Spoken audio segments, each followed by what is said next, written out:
Por isso convido a todos a abrirem suas Bíblias no livro de Lucas, no Evangelho segundo Lucas, capítulo 10. Eu quero convidar a todos a lermos a partir do verso 25, né, para nós contextualizarmos. Lucas 10, 25, dos versos 25 até o verso 37. Está escrito assim: Então se levantou certo doutor da lei, que para colocá-lo à prova disse: Mestre, que devo fazer para ter a vida eterna? Jesus lhe perguntou: O que está escrito na lei? Como lês? E ele respondeu: Amarás o Senhor teu Deus de todo o coração, com toda a alma, com todas as forças e com todo o entendimento, e o próximo como a ti mesmo. Disse-lhe Jesus: Respondeste bem, faze isso e viverás. Ele, porém, querendo justificar-se, perguntou a Jesus: E quem é o meu próximo? Jesus lhe respondeu: Um homem descia de Jerusalém para Jericó e caiu nas mãos de assaltantes que o roubaram e depois de espancá-lo foram embora, deixando-o quase morto. Por acaso um sacerdote descia pelo mesmo caminho e vendo-o, passou de largo. De igual modo também um levita chegou àquele lugar e quando o viu, passou longe. Verso 33. Mas um samaritano que ia de viagem aproximou-se, vendo-o, encheu-se de compaixão e chegou perto dele, enfaixou suas feridas, aplicando-lhes azeite e vinho. E pondo sobre a sua própria montaria, levou-o para uma hospedaria e cuidou dele. No dia seguinte, pegou 2 denários, entregou ao hospedeiro e disse: Cuida dele, quando voltar te pagarei tudo o que gastares a mais. Qual destes 3 te parece ter sido próximo daquele que caiu nas mãos dos assaltantes? O doutor da lei respondeu: Aquele que teve misericórdia dele. E então Jesus lhe disse: Vai e faze o mesmo. Amém. Vamos orar. Mantenha sua Bíblia aberta. Feche os seus olhos.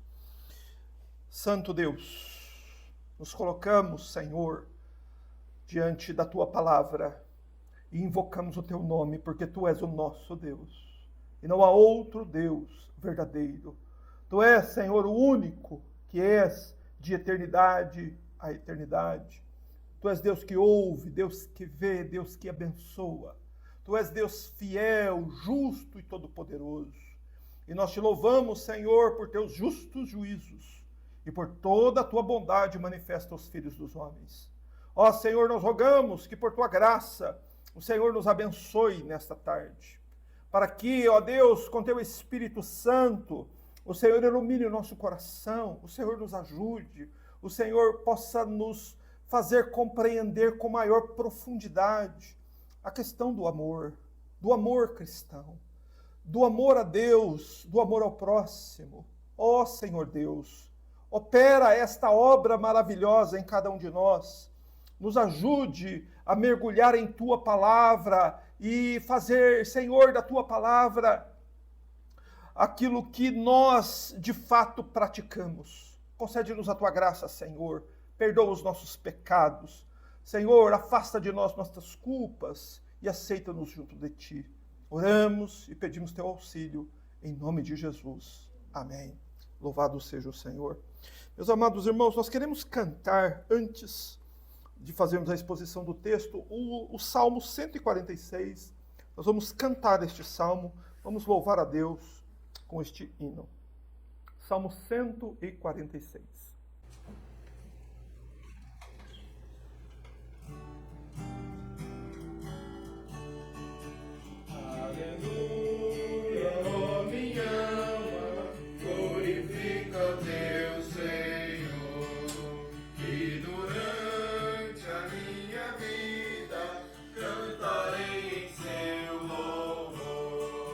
Não confiem em governantes, nem nos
Deus. Meus irmãos, nos voltando para o tema do nosso culto. Quem é o meu próximo? Nós devemos nos lembrar que nesta importantíssima porção do Evangelho, que nós temos estudado nestes últimos 2 finais de semana, nós temos aprendido que a vida eterna não tem tanto a ver com aquilo que nós normalmente pensamos que tem. As pessoas geralmente pensam que vida eterna tem a ver com templos, tem a ver com dízimos, vida eterna tem a ver com roupas, ou com cortes de cabelo, ou com algum tipo de reunião. As pessoas imaginam isso, que vida eterna tem a ver com isso.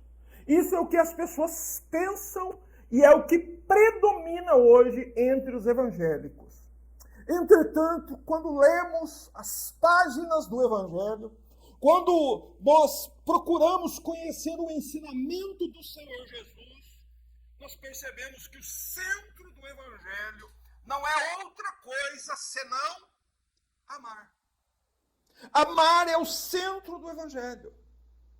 O amor é a própria essência da religião salvadora de Deus.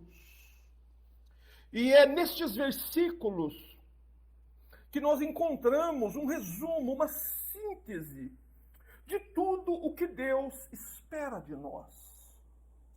Irmãos, é sermos um pouco tolos, um pouco ignorantes, né? Acerca da Bíblia, da palavra de Deus, achar que Deus não espera nada de nós. Deus criou seres pensantes, racionais, que têm vontade, volição, que desejam ou não desejam fazer coisas. E então Deus criou os seres assim, exatamente para que estes seres, estas criaturas, criadas à imagem e semelhança de Deus, escolham fazer o que agrada a Deus ou não. Escolham amar ou não amar. Escolham amar isso e não amar isso. Essa é a razão de tudo, da nossa realidade. Não é? E aqui nós encontramos esse resumo. A Bíblia, por ser um livro muito grande, às vezes as pessoas têm uma certa dificuldade em entender o que Deus quer de mim. Deus quer de você isso que está resumido aqui em Lucas 10, dos versos 25 a 37. Se você entender o que está escrito aqui, se você compreender e crer que essas são as verdadeiras palavras de Deus, e interpretarmos corretamente o que está escrito aqui, nós encontraremos aqui uma síntese, um resumo de tudo o que o Senhor quer que nós façamos. Esses versículos contêm uma descrição clara dos deveres diários, dos deveres práticos de todos aqueles que confessam crer em Deus e no nome de seu Filho. Aqui está uma descrição dos seus deveres diários, deveres práticos, não deveres teóricos, deveres práticos, de todo aquele que confessa fé em Deus e na pessoa de Jesus. E esse dever é o dever de amar. Mas para entendermos estas palavras, precisamos entender em que contexto ocorreu esse encontro de Jesus com esse doutor da lei, que faz essas perguntas ao Senhor Jesus, e o que motivou o doutor da lei a fazer essas perguntas. Eu falei sobre isso de um modo mais detalhado no último final de semana. Hoje vou falar novamente, porém de modo bem mais resumido. Por que aconteceu esse encontro? Porque o verso 25 diz que então se levantou certo doutor da lei para colocar Jesus à prova. O que promoveu esse encontro? Bem, se nós pegarmos o capítulo 10 de Lucas, nós vamos nos lembrar que aqui no capítulo 10, no início do capítulo, o Senhor Jesus designa e envia 72 discípulos para ir de cidade em cidade pregando o Evangelho. E eles vão, cumprem o mandado do Senhor e retornam, então, exultantes, felizes. E eles relatam ao Senhor Jesus os milagres operados e o avanço que o Evangelho teve. E então, o Senhor Jesus exulta no Espírito, está aí no verso 21. Na mesma hora, Jesus exultou no Espírito e disse: graças te dou, ó Pai, Senhor dos céus e da terra, porque ocultaste estas coisas dos sábios e inteligentes e as revelastes aos pequeninos. Sim, ó Pai, porque assim te aprouve. Assim que o doutor da lei ouviu isso, ouviu que o evangelho estava avançando, que o reino de Deus estava avançando, que as pessoas estavam se convertendo do judaísmo a Cristo, o coração do doutor da lei se encheu de inveja, de ódio. Ele não queria que isso acontecesse. Não é? E ele então se levanta com o objetivo de colocar Jesus à prova. Não é? Colocar à prova é fazer perguntas difíceis com o objetivo de embaraçar a pessoa questionada, de expor ao ridículo a pessoa questionada. Essa era a motivação do doutor da lei por causa da primeira pergunta. E por que ele agiu assim? Por que essa intenção de colocar o Senhor Jesus à prova? Porque, fazendo assim, se ele conseguisse ridicularizar o Senhor, se ele conseguisse ridicularizar a Cristo, o que ia acontecer? O ânimo dos discípulos que estavam exultantes pelo trabalho desempenhado, pelas conversões que haviam acontecido, esse ânimo iria arrefecer, esfriar. E eles queriam, então, que o evangelho não avançasse. Eles queriam que tudo continuasse como estava. Não é? Esse homem que coloca o Senhor Jesus à prova e faz perguntas ao Senhor Jesus, em momento algum está em busca da verdade. Ele está em busca de lançar tropeço, de trazer dificuldades para o avanço do evangelho. No entanto, é indispensável que nós observemos que a pergunta que ele faz é a pergunta mais importante que existe. Não existe pergunta mais importante que essa. Ele faz a pergunta mais importante, que é a pergunta que todos nós deveríamos fazer todos os dias. Mestre, que devo fazer para ter a vida eterna? Então essa é a pergunta, o que devo fazer para ter a vida eterna? Havia uma larga discussão entre os judeus sobre como ter a vida eterna. Obviamente que entre os judeus haviam várias opiniões acerca de como ter a vida eterna. E que ele queria que o Senhor Jesus respondesse para que ele pudesse, então, de alguma forma, usar a resposta do Senhor para embaraçá-lo. Mas o Senhor Jesus, de modo desconcertante, não responde a pergunta dele. Jesus, que é o Salvador do mundo, o único Salvador dos homens, aquele que teria toda a autoridade para responder: olha, a vida eterna é assim, você tem a vida eterna assim. Ele poderia responder. No entanto, o Senhor Jesus concede à palavra de Deus a autoridade máxima e última de falar a respeito da vida eterna. Por isso que a resposta dele é: o que está escrito na lei? Ele diz: você quer saber sobre vida eterna? Leia a sua Bíblia. Você quer saber sobre vida eterna? Interprete corretamente o que você lê. Leia a sua Bíblia, interprete corretamente, e você saberá o que fazer para ter a vida eterna. E nós percebemos aí que o doutor da lei, ele responde sabiamente as perguntas do Senhor. O que está escrito na lei, como lês, ele interpreta sabiamente, biblicamente. Ele não coloca nenhuma teoria judaica, nada. Ele dá uma resposta direta, usando exclusivamente a Bíblia. Ele dá uma resposta corretíssima sobre como ter a vida eterna. Como se tem a vida eterna? Ele respondeu aí no verso 27 que é amando a Deus de todo o coração, com toda a alma, com todas as forças e com todo o entendimento. Esse é o primeiro e grande mandamento. E o segundo, semelhante a esse, é: amarás o teu próximo como a ti mesmo. Final do verso 27.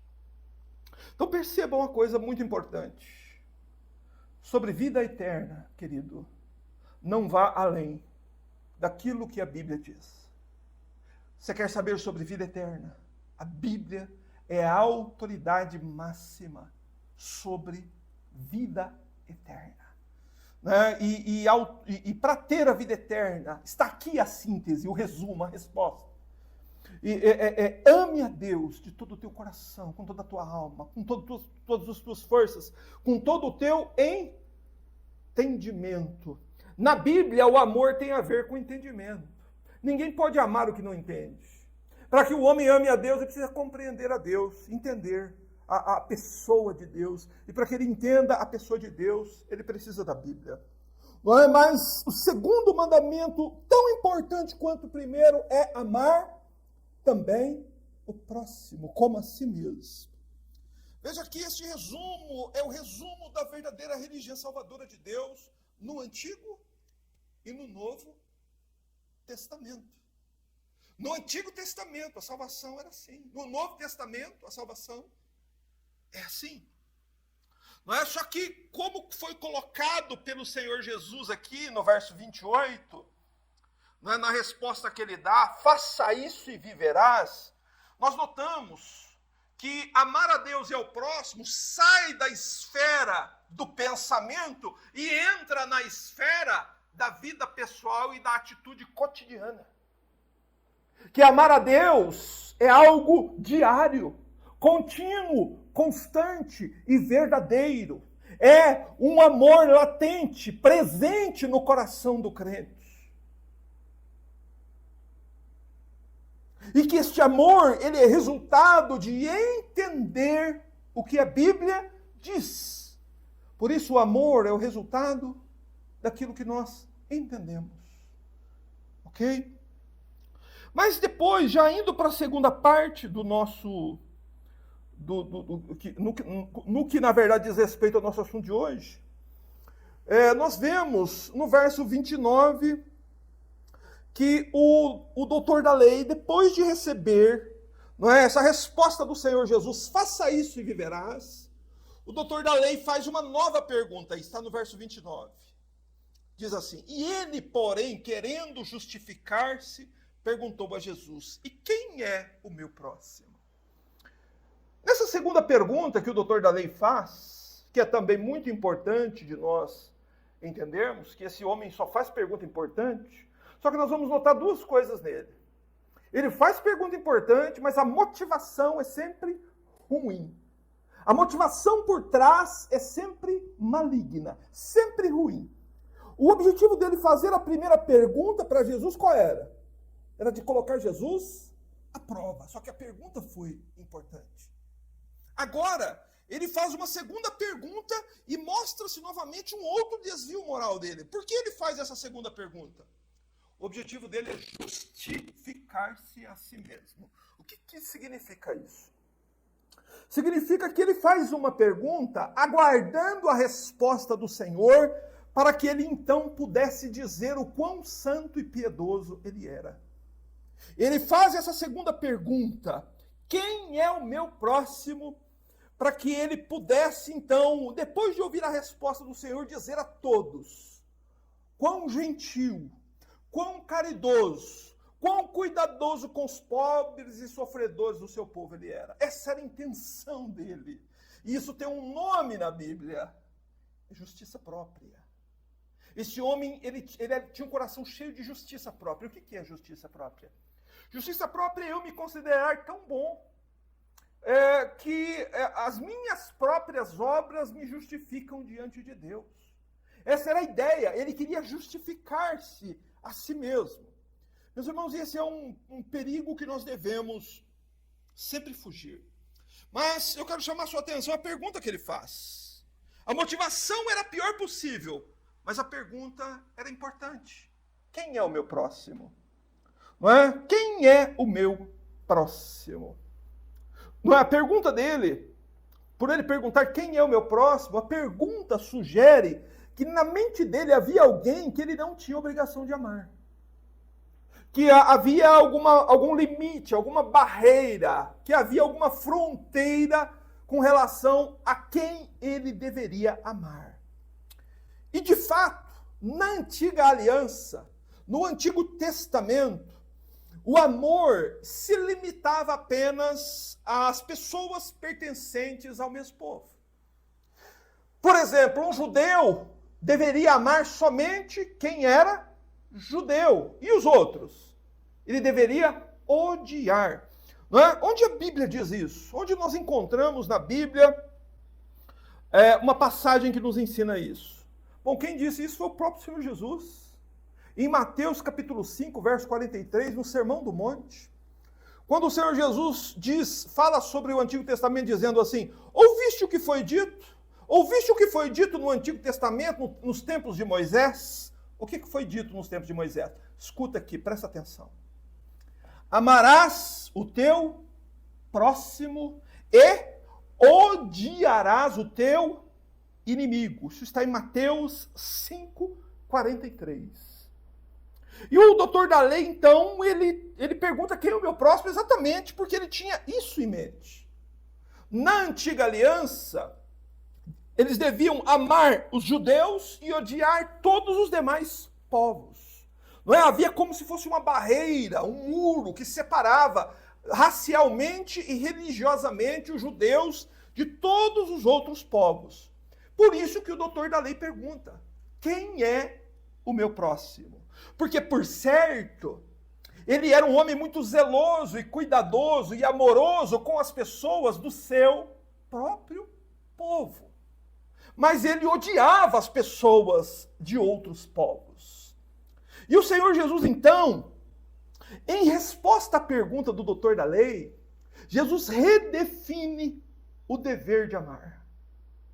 Então, Jesus vai agora, através da chamada parábola do bom samaritano, redefinir o que é amar. Isso que é o próprio cerne, o centro da religião salvadora de Deus. Jesus agora, na nova aliança, vai redefinir o amor. É por isso que ele conta essa parábola e a conta sobre este contexto.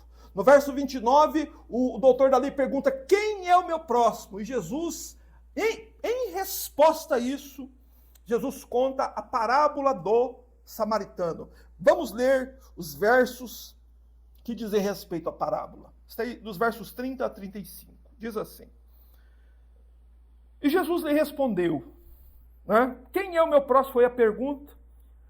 E Jesus lhe respondeu: um homem descia de Jerusalém para Jericó e caiu nas mãos de assaltantes que o roubaram e depois de espancá-lo foram embora, deixando-o quase morto.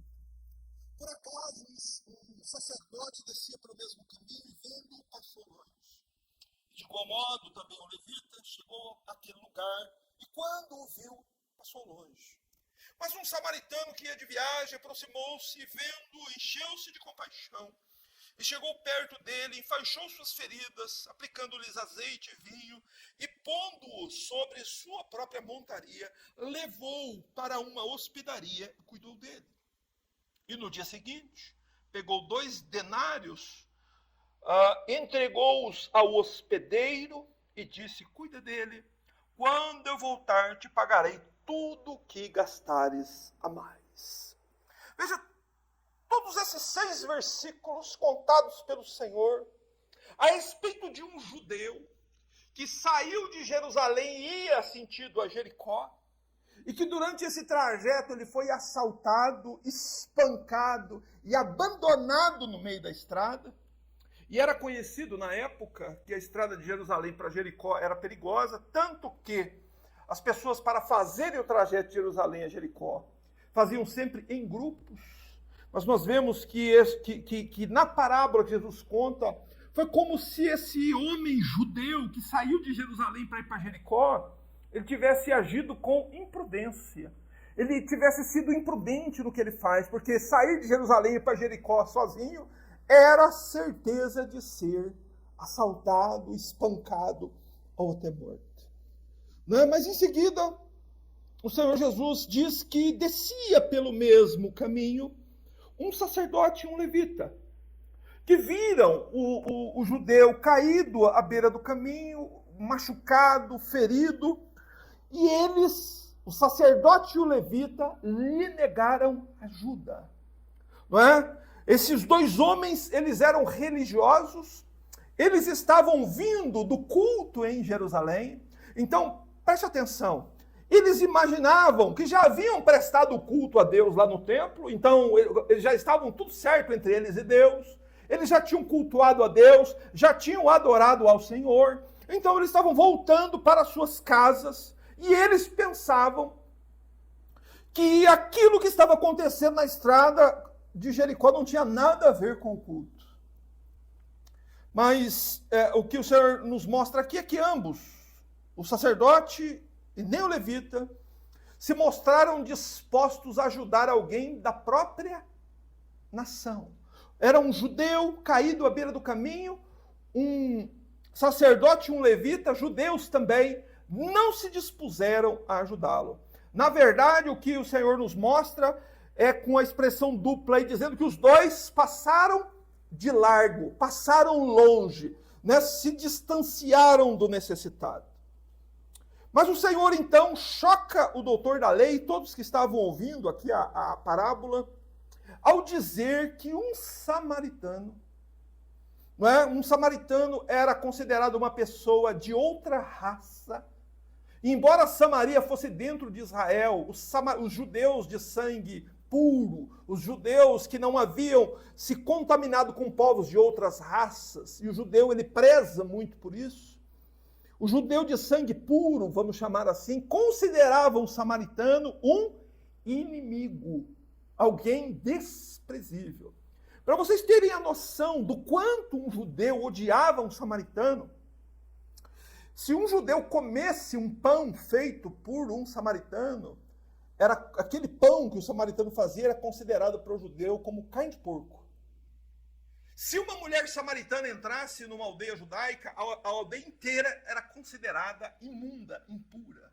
Então havia um ódio religioso, um ódio racial extremo entre judeus e samaritanos.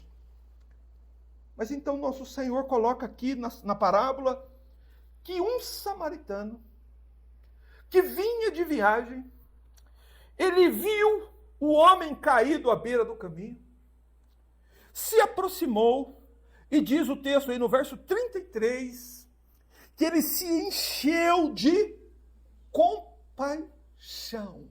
Que o samaritano sentiu o que nem o sacerdote nem o levita sentiram. Compaixão. Mas lembre-se de um detalhe. Olhando na perspectiva racial da época, o samaritano poderia ter justificado a si mesmo. O samaritano podia ter alegado, dizendo, não, esse judeu foi imprudente, descer aqui sozinho, eu não vou me meter nisso não. E poderia ter se desviado como os outros fizeram.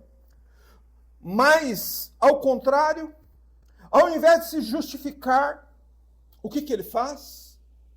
A palavra diz que ele se aproxima, o primeiro ato. Ele ia de viagem, ele se aproxima, ele vê a situação do homem caído à beira do caminho, ele se enche de compaixão, ele desce da sua montaria e vai lá no homem e socorre o homem judeu ferido. Tudo isso porque ele sentiu o quê? Amor, compaixão. Não é? Ele simplesmente sentiu compaixão. E a compaixão que o samaritano sentiu foi o motivo pela qual ele socorreu este judeu. Meus irmãos, e entendendo a parábola até aqui, nós podemos olhar qual é o ensino prático dessa parábola. Porque ela é prática em todos os sentidos. Por isso que 2 vezes o Senhor Jesus ordena que façamos exatamente isso. Não é? Quanto a amar a Deus e ao próximo, Jesus disse, faça isso e viverás. E no final dessa parábola, Jesus diz, vai e faze da mesma maneira. Então essa parábola tem um ensino prático, verdadeiro, que redefine o amor e que mostra como eu e você devemos amar o próximo como a nós mesmos. É agir como este samaritano que é cumprir este mandamento de Deus. Essa parábola, ela nos ensina que quem é o nosso próximo e como é que nós devemos amá-lo. Não é? É nessa parábola que Jesus ele destrói os muros, as barreiras da religiosidade e das barreiras raciais e estabelece o amor cristão como algo sem fronteiras, sem barreiras. E aqui ele destrói também as barreiras religiosas. Veja como os homens são rápidos em construir barreiras religiosas. Mas no cristianismo, no ensino do Senhor Jesus, no Evangelho de Cristo, amados, não há fronteiras, não há barreiras, não há diferenças. O amor cristão, ele não tem barreiras, não é? E essa é a verdadeira religião de Deus. Você deve pensar assim que a verdadeira religião ou a verdadeira adoração a Deus emerge de belos tempos, de cantores afinados e de eloquentes pregadores. Né? O sacerdote e o levita também pensavam assim. Por isso eles passaram de largo e não cumpriram o mandamento de Deus. Qual é a religião verdadeira? Qual é a religião pura e imaculada diante de Deus? Qual é a religião que Deus aceita? É a religião do amor ao próximo. Não é por isso, a Bíblia diz assim, a religião pura e imaculada diante dos olhos de Deus Pai é esta. Não é frequentar belos templos. Não é ouvir cantores afinados. Não é ouvir pregadores eloquentes. A religião pura e imaculada diante de Deus, nosso Pai, é esta: visitar, cuidar dos órfãos e das viúvas das suas dificuldades. Essa é a religião verdadeira. Ou seja, a religião verdadeira consiste em amar. Amar a Deus com toda a minha força, com todo o meu coração, minha alma, com todo o meu entendimento, e amar todo sofredor que estiver perto de mim. Por isso, órfãos e viúvas naquela época eram pessoas completamente desassistidas. Hoje, órfãos e viúvas recebem benefícios governamentais, graças a Deus. A Previdência sustenta as viúvas e os órfãos, mas nos tempos bíblicos eram pessoas completamente desassistidas, desamparadas. E a religião verdadeira, todo aquele que verdadeiramente conhecia Deus por sua palavra, sabe que Deus é o pai dos órfãos e o marido das viúvas, que Deus é quem sustenta a causa das viúvas, e portanto essa é a religião verdadeira de Deus. Você quer estar adorando a Deus verdadeiramente?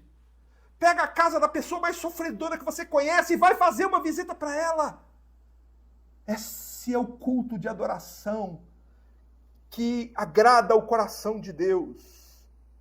Mas, voltando aqui à parábola, vamos notar como o Senhor Jesus detalha como deve ser a nossa atitude de amor ao próximo.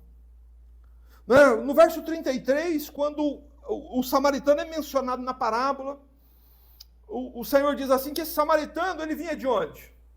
Ele estava em uma viagem. Não é? Ele estava viajando. E o que ele faz diante do próximo sofredor? Ele interrompe sua viagem. Ele parou a viagem. Se era viagem a visitar algum familiar, se era uma viagem a negócio, se ele estava indo comprar ou vender alguma coisa, parou a agenda dele. Amar ao próximo deve ser a prioridade da agenda de todo aquele que serve a Deus. Você entendeu? Ele parou a viagem dele, ele interrompeu a agenda dele. O que mais que ele fez? Está aí no verso 33. Ele não ficou apenas olhando o sofrimento do próximo de longe. Ele se aproximou do próximo. E daí ele foi mais perto, o que ele viu? Ele viu os ferimentos, ele viu os machucados. E quando ele viu esse sofrimento, essa cena de sofrimento, o que aconteceu? O coração dele então se encheu de compaixão. o coração dele se encheu de amor. E então ele toma uma atitude. O que ele faz? Verso 34. Ele chegou perto dele e enfaixou suas feridas, aplicando-lhes azeite e vinho. Então, ele, em primeiro lugar, ele desce da sua montaria. Você se lembra aqui que depois ele coloca o homem sobre a montaria dele? Significa que ele estava ou sobre um cavalo ou sobre um jumento, que era o modo como as pessoas faziam suas viagens naquela época. Mas esse homem, ele desceu do seu jumento para ajudar o próximo ferido. Meus irmãos, isso tem um significado importante para nós. Nós precisamos muitas vezes abrir mão do nosso conforto. Nós temos que muitas vezes sair do nosso sofá. Nós temos que às vezes sair da nossa cama à noite para ir ajudar o necessitado, para ajudar o nosso próximo. E precisamos, além de sair da nossa zona de conforto, de descer do jumento, nós precisamos dispor do nosso tempo, dos nossos recursos. Por isso que ele ficou ali parado e aplicou azeite e vinho. Ele usou os recursos que eram dele, a fim de ajudar uma pessoa que ele nem conhecia e que o considerava um inimigo. Veja, irmãos, como o amor cristão, ele é amplo e nós precisamos praticar isso. Você tem que abrir mão dos seus recursos, você tem que abrir mão do seu conforto, você tem que abrir mão do seu tempo para amar o seu próximo. Como que você vai amar o seu próximo sem dispor tempo para ele? Sem dispor dos seus meios? Mas, e mais? Vamos nos aprofundar um pouco mais aqui. No final do verso 34 diz, vamos ler o verso 34, diz, chegou perto dele, enfaixou suas feridas, aplicou azeite e vinho, ele dispôs ali os seus recursos. Depois ele pegou o homem ferido e colocou sobre a sua montaria, levou-o a uma hospedaria e ele ficou 24 horas lá cuidando dele. 24 horas cuidando de um desconhecido numa hospedaria. No outro dia de manhã, ele chama o hospedeiro e diz, cuida dele.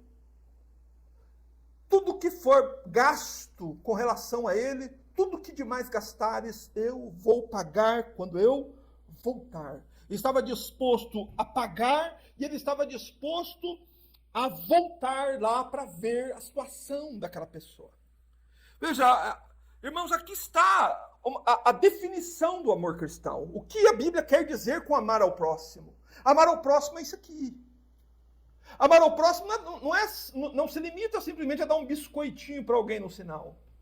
Amar ao próximo não se limita simplesmente, às vezes, ali alguém pediu alguma coisa no mercado e você fornecer isso para ele. Não, amar ao próximo é você descer do seu conforto, dispor do seu tempo, dispor dos seus recursos, ajudá-lo, ficar junto com a pessoa, ver as feridas, ouvir, falar com ela, conhecê-la, saber o nome dela, pregar a ela o evangelho. Isso é amar o próximo. Irmãos, o verdadeiro amor é expresso quando nós oferecemos a pessoas que nós sequer conhecemos nossos mais ternos cuidados. Isso é uma definição de amor ao próximo. Então anota aí. O que é o amor ao próximo? O verdadeiro amor é expresso quando oferecemos às pessoas que sequer conhecemos nossos mais ternos cuidados. Isso é amar ao próximo. Eu estou dispondo dos meus bens, do meu tempo, de tudo que me foi dado, que é meu, para cuidar de alguém que eu nem conheço. Isso é amor ao próximo. Isso é cumprir o mandamento de Deus. Este é o resumo da vida cristã. Isso que é viver a vida cristã. Nós precisamos, meus irmãos, não nos desviar do aflito. Nós precisamos nos aproximar dos aflitos. Não, você vê que é o oposto do que o ímpio faz. Por que se você tiver um problema e tiver ímpios que você conhece, eles vão se afastar de você? Porque o ímpio, ele faz isso. Se alguém está com problema, ele se afasta. O crente, o cristão, ele faz o contrário. A pessoa está com problema, ele vai em rota direta. A pessoa que está com problema e se envolve diretamente com o problema daquela pessoa. É isso que nós devemos fazer. É descer do jumento, irmãos. É deixar o conforto para ajudar as pessoas. É deixar as nossas casas e ir aos hospitais. Irmãos, isso é sério. Isso é real. Isso é viver o evangelho. Isso é viver o cristianismo. Tira da sua cabeça essa tola ideia de achar que é ir num lugar no domingo à noite que é a salvação. Porque não é. Jesus está dizendo que não é. Jesus diz, vai, faz a mesma coisa. É isso que nós devemos fazer. Descer do jumento, dispor o nosso tempo, interromper a nossa agenda. E entender uma coisa que talvez você não entendeu até hoje. Que amar o próximo custa caro. Amar custa caro. Um amor que não custa caro não é amor. Pense no amor de Deus por nós. Quão caro custou para Deus? Não custou para Deus menos que o sangue do próprio Filho dele. Pense no amor de Cristo por nós, quão caro custou. Pense no quanto custou a Deus nos amar. Agora você imagina que o amor que nós devemos ao nosso próximo é alguma coisa barata, medíocre? Não, é caro também. É como o samaritano fez. Ele dispôs dos seus bens, ele interrompeu sua agenda, ele correu risco de vida. Se for preciso correr risco de vida para ajudar o próximo, corra. Você está cumprindo o evangelho. Se ele ficasse ali parado e algum judeu encontrasse ele poderia sofrer na mão dos judeus, porque os judeus odiavam os samaritanos.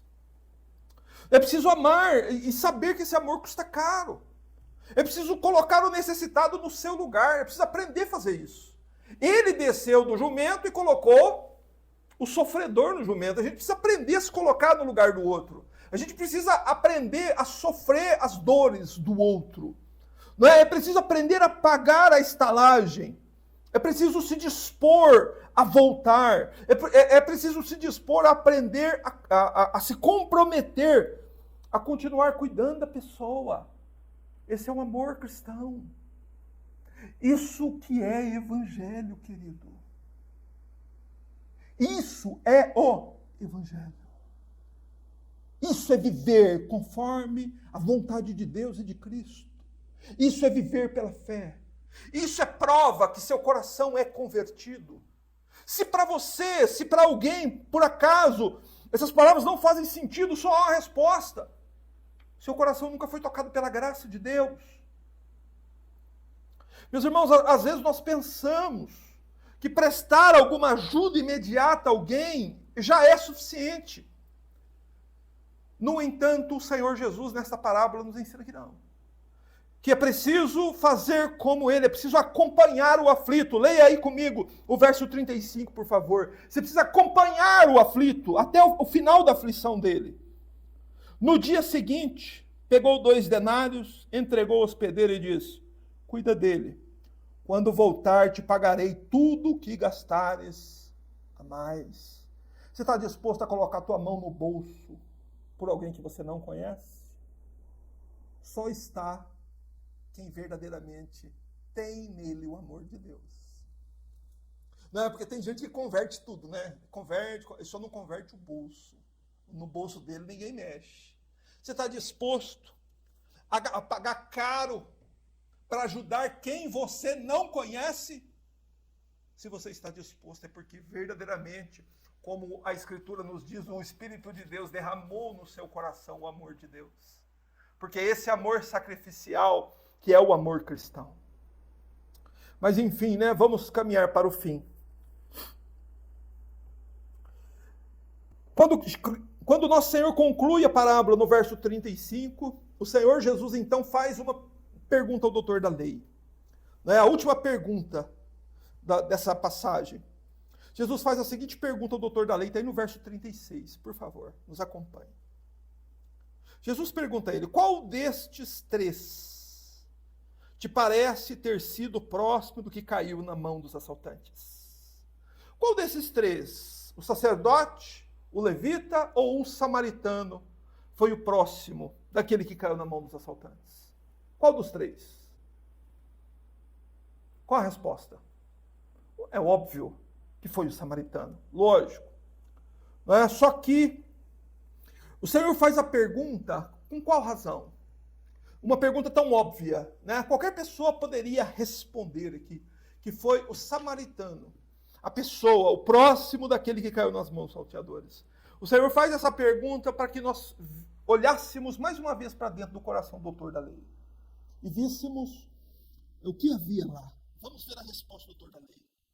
O doutor da lei respondeu: aquele que teve misericórdia dele. Essa resposta revela, expressa, né, um outro mal que havia escondido no coração desse doutor da lei. Veja só. Primeiro, ele colocou Jesus à prova. Ele queria ridicularizar o Senhor. Segundo, depois ele queria se justificar, mostrar para as pessoas o quão religioso ele era. E agora, em terceiro lugar, ele trata com desprezo o samaritano. Ele não responde assim que foi o samaritano, ele responde aquele que teve misericórdia. Essa palavra, aquele, quando ele se refere ao samaritano dessa forma, ele está manifestando que dentro do coração dele havia ainda ódio racial e religioso.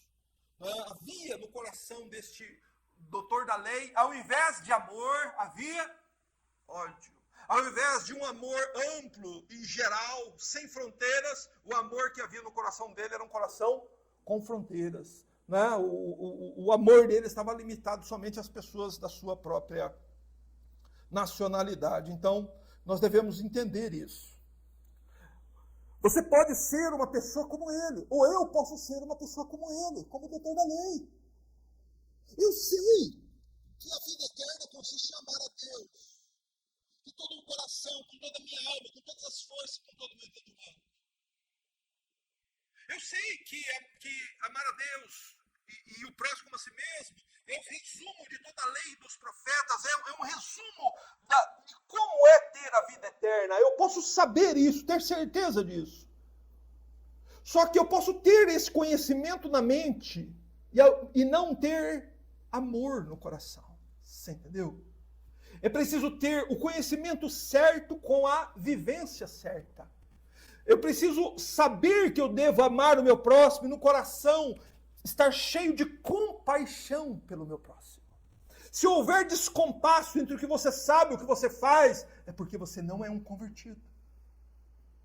E irmãos, eu quero dizer isso porque a situação desse doutor da lei é a situação mais perigosa que uma alma pode estar.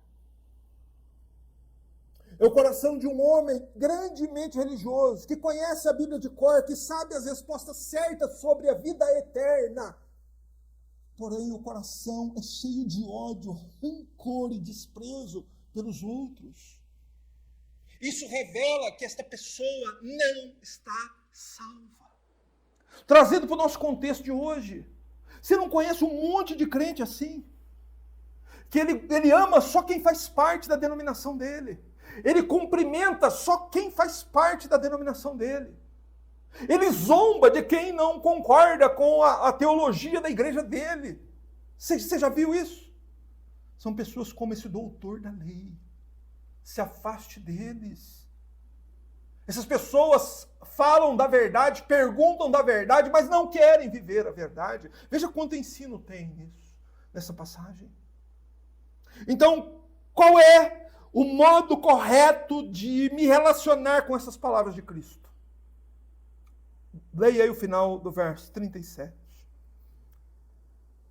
E então Jesus lhe disse: vai e faz o mesmo. Jesus aqui está dando uma ordem universal para todos os cristãos de todos os tempos. Vá e faça o mesmo. O mesmo que o doutor da lei fez ou o mesmo que o samaritano fez? O mesmo que o samaritano fez. Desça do jumento, deixe sua comodidade de lado. gaste dinheiro com as pessoas que você não conhece. Atenda o pobre, o necessitado, não se desvie dele, porque é ali, no momento que você está cuidando dele, que você está verdadeiramente adorando a Deus e servindo a Cristo. Nós devemos agir como o samaritano. Né? O objetivo dessa parábola é levar a todos os cristãos não somente a pensar sobre amar a Deus e o próximo, mas sobre agir amando a Deus e ao próximo. Não é? Mas quando o Senhor Jesus valida aqui a afirmação do doutor da lei, que amar a Deus e o próximo é o fundamento da vida eterna, né? A gente sempre precisa tomar cuidado para não ser mal interpretado, e a gente sempre toma esse cuidado. Jesus não está de modo algum, em momento algum, dizendo que a salvação se alcança assim, dizendo que é fazendo isso que você é salvo. Na verdade é o oposto, é o contrário. Quando alguém ama a Deus de todo o coração, com toda a tua alma, com todas as suas forças, e o próximo como a si mesmo, quando ele ama a Deus e trata o próximo como esse samaritano tratou, isso é prova de que a graça de Deus está sobre a vida dessa pessoa. Você entendeu? Então ele vai fazer isso porque o Espírito de Deus derramou o amor de Deus no coração dele. E a religião dele qual é? Qual é a religião de Cristo? Qual é a religião de Cristo? O amor. Qual é a religião de Deus? O amor. Esse é o amor, só que eu preciso entender o amor. O amor é isso, gente. Não é um amor permissivo com os pecados, como hoje as pessoas falam do amor, mas num tipo de amor permissivo. Não é esse tipo de amor permissivo, mas um amor prático e diário de compaixão e misericórdia por todo sofredor que está perto de mim. Você quer saber quem é o seu próximo? São todos os seres humanos, independente de raça, religião, nacionalidade ou denominação, incluindo até mesmo aqueles que consideram você inimigo deles. Todos eles são seu próximo. Aqui nesta parábola, aqui neste ensinamento, neste ordenamento do Senhor Jesus, ele derruba todos os muros de separação. E ele torna o mundo inteiro o campo de atuação do amor da igreja. A igreja de Cristo não deveria ter esses muros que tem. Esses muros não foram colocados por Cristo. Esses muros foram colocados pelos homens e por seus interesses, que muitas vezes vão contra os interesses de Cristo. A igreja de Cristo não tem muros, não tem placas. Na igreja de Cristo não gira dinheiro, não tem essas coisas. A adoração é prestada quando vai lá prestar, dedicar tempo e cuidado com o próximo. Essa é a verdadeira adoração. E é o mundo todo, todas as nações da terra, o campo de atuação da igreja. Não houve, no século passado, um pastor batista chamado Martin Luther King, acredito que todos devem se lembrar dele. Ele expressou isso muito bem, esse ensinamento do Senhor Jesus, numa frase. Esse pastor ele foi assassinado por defender os direitos civis nos Estados Unidos, em meados do século passado. Ele escreveu assim: qualquer religião que confessa estar preocupada com as almas dos homens e não está preocupada com a pobreza é uma religião seca como poeira. Louvado seja Deus. Você entendeu? Você já reparou que parece que as religiões tratam os seres humanos como se só fossem alma? Como se as pessoas não precisassem de comida, não precisassem de cobertor, não precisassem de remédio, não precisassem pagar a conta de água e luz, não precisassem de nada. As pessoas só precisassem do que é para a alma e não precisassem de nada que é para o corpo. A igreja precisa olhar para as pessoas dessa forma, irmãos. Elas precisam do evangelho para serem salvas. E isso é prioritário. E a mensagem do Senhor é ide, pregai o evangelho a toda criatura. Mas você chegou perto de um sofredor, pergunta se ele está precisando de alguma coisa. Abre a sua carteira, irmão. Ajuda ele. Às vezes ele não tem remédio. Às vezes ele não tem roupa, às vezes está passando frio de noite, às vezes está passando uma série de dificuldades. Você chegou em casas em que havia pessoas, famílias com pais, pai, mãe, filhos, que não tinham uma caixa de leite para dar para os filhos? Vai conhecer algumas casas dela, vai ser um cristão melhor. Ao invés de dar o seu dinheiro para as grandes multinacionais religiosas, vá abastecer a despensa dos pobres. É isso que Jesus te manda fazer. Vá e faça da mesma maneira. Irmãos, amar a Deus e amar ao próximo são as maiores e melhores evidências de que um coração foi verdadeiramente transformado pela graça de Deus. Você só quer ir num lugar, no final de semana? O irmão ímpio também quer. Ele não vê a hora de chegar ao final de semana dele ir no lugar preferido dele. Mas ir na casa de um sofredor, ir na casa de alguém que está com câncer, você ir na casa de alguém que está doente, você ir na casa de alguém que está passando aflição, alguém agoniando, está agonizando, isso é uma coisa que só crente quer fazer. E amparar as pessoas quando perdem seus entes queridos. Eu já vi crentes se desviando disso. Faleceu alguém, eu não quero ir no velório, não. A palavra de Deus não nos ordena, irmãos. É melhor ir à casa onde há choro do que ir à casa onde há banquete. A Bíblia nos diz isso. Quando você vê alguém se desviando das suas responsabilidades cristãs, você prova que não existe amor no coração daquela pessoa. Não existe amor.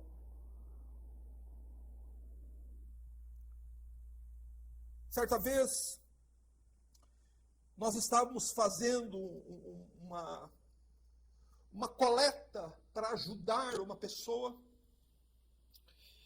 E eu me recordo que essa pessoa, então, pediu o telefone de uma pessoa que se considera cristã.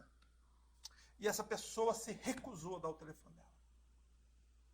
E depois eu perguntei, mas por que você não quis dar o telefone? Ela falou, porque eu não quero ninguém na minha porta me incomodando.